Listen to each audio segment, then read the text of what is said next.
ভোলায় আলুর দাম চড়ার পাশাপাশি ভোজ্য বোতলজাত সয়াবিন তেলের সংকট। বিস্তারিত জানাতে সরাসরি যুক্ত হচ্ছেন সহকর্মী ছোটন সাহা। ছোটন, এ নিয়ে ক্রেতারা কি বলছেন, আর সেই সঙ্গে প্রশাসন বাজার মনিটরিং করছে কিনা?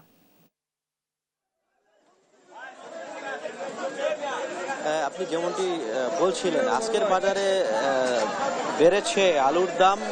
যে পুরাতন আলু রয়েছে সেটি কিন্তু বিক্রি হচ্ছে 70 টাকা দরে, এবং যেটি নতুন আলু সেটির দামও কিন্তু বলা যায় একটু স্থিতিশীল রয়েছে, যদিও এটির দাম 80 থেকে 90 টাকা, যেটি ছিল 110 টাকা। তবে বাজারে এই মুহূর্তে সয়াবিন তেলের অনেকটাই সংকট বলা যায়।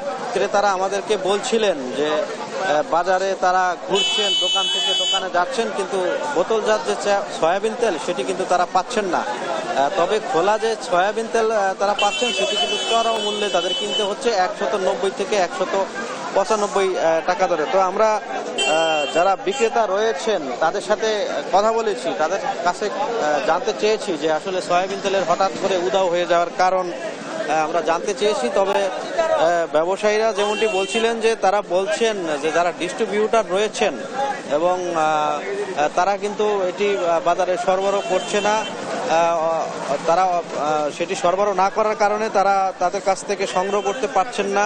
এবং একই সাথে যে কোম্পানিগুলো রয়েছে, বিভিন্ন কোম্পানি রয়েছে সয়াবিন তেলের, সেই কোম্পানিগুলো তাদের কাছে সরবরাহ না করার কারণে কিন্তু সয়াবিন তেলের এই বাজারে বলা যায় অনেকটাই অস্থিরতা। এবং যারা ক্রেতা রয়েছেন তারা আমাদেরকে বারবারই বলছিলেন যে আসলে বাজারে একের পর এক যে অস্থিরতা চলছে, এই অস্থিরতা তারা থেকে মুক্তি চান। তারা বলছিলেন যে বাজার মনিটরিং দরকার, কারণ ব্যবসায়ীরা যে সিন্ডিকেট তৈরি করে রেখেছেন, সেই সিন্ডিকেট যদি ভাঙানো যায় তো সেক্ষেত্রে বাজারে যে একের পর এক যে অস্থিরতা রয়েছে সেটি কিন্তু উঠে যাবে, এবং নিত্যপণ্যের যে দরদাম সেটি কিন্তু নাগালের মধ্যে চলে আসবে। তো আমরা আজকে সকালেও মাছ এবং মাংসের বাজার ঘুরেছি। বলা যায় যে মাছের দাম অনেকটাই আকাশ ছোঁয়া, অর্থাৎ ক্রেতাদের নাগালের বাইরে সব ধরনের মাছের দামই বেড়েছে। সবচেয়ে দামে এগিয়ে রয়েছে ইলিশের দাম।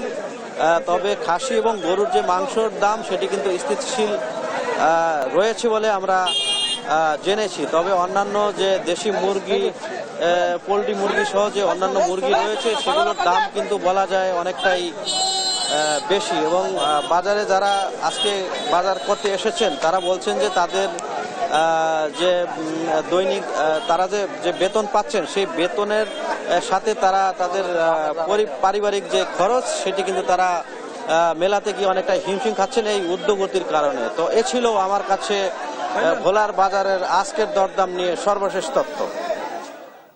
ছোটন, অনেক ধন্যবাদ আপনাকে। ভোলায় আলুর দাম চড়ার পাশাপাশি নিত্যপণ্যের দাম জানছিলাম সহকর্মীর কাছে।